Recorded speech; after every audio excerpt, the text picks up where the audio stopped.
Hi students, welcome back to learning journey. இது அருமையான ரசம். இது நல்ல வாசனையாக இருக்குது. இது எல்லாருமே நல்லா இருக்குன்னு சொல்கிற அளவுக்கு எனக்கு நல்ல பேர் வாங்கி கொடுத்துருக்கு. இந்த மாதிரி உங்களுக்கும் நல்ல பேர் வேணும் அப்படின்னு நினைக்கிறவங்க நீங்கள் அப்படின்னா இந்த வீடியோ உங்களுக்கு. ஆக்சுவலாக ரொம்ப ஈஸி ஸ்டெப்பு. என்னுடைய பெரிய பொண்ணு சின்ன பொண்ணு 2 பேருமே எனக்கு சமையலெல்லாம் டிஃப்ரெண்ட்டாக சொல்லி தருவாங்க. நானும் சூப்பராக சமைப்பேன். பட் இப்போத்துக்கு ஏற்ற மாதிரி கொஞ்சம் மாற்றிக்கலாம் இல்லையா?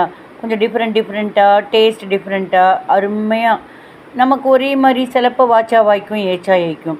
இது அருமையாக இருக்குது. இது பேசாமல் நான் ஃபாலோ பண்ணலான்ட்டு இருக்கேன். பாருங்களேன், செம்மையாக இருக்குது. எப்படின்னா ஸ்டெப் பை ஸ்டெப் நான் நிதானமாக சொல்கிறேன். வடை சட்டி எடுத்துக்குங்க. எடுத்துட்டிங்களா?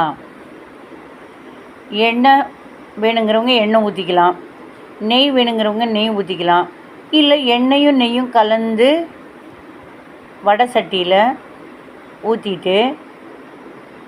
ஊற்றிட்டிங்களா? சிம்மில் வச்சுக்குங்க அடுப்பை. கடுகு கொஞ்சம் போடுங்க. போட்டிங்களா? அடுத்தது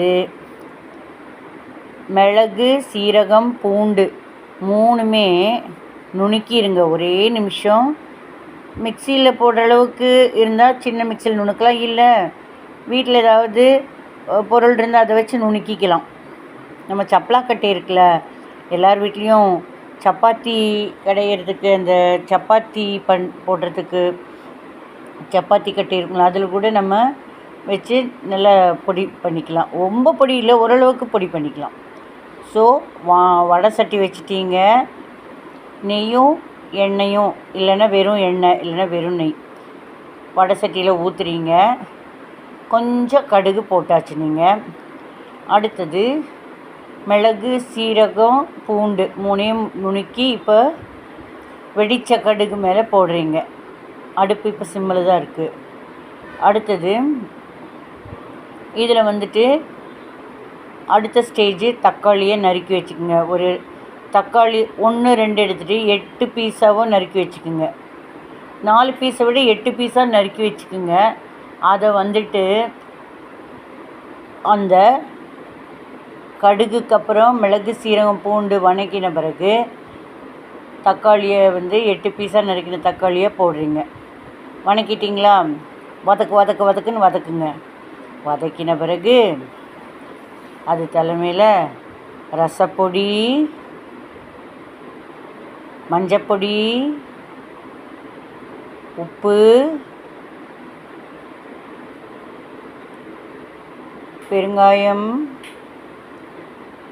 கொத்தமல்லி, கருவேப்பிலை இதெல்லாம் நல்லா அந்த தக்காளியோட வதக்கிடுங்க. வதக்கின பிறகு புளியை கொஞ்சம் கரைச்சி வச்சு அதையே இது தலைமையில் ஊற்றுங்க.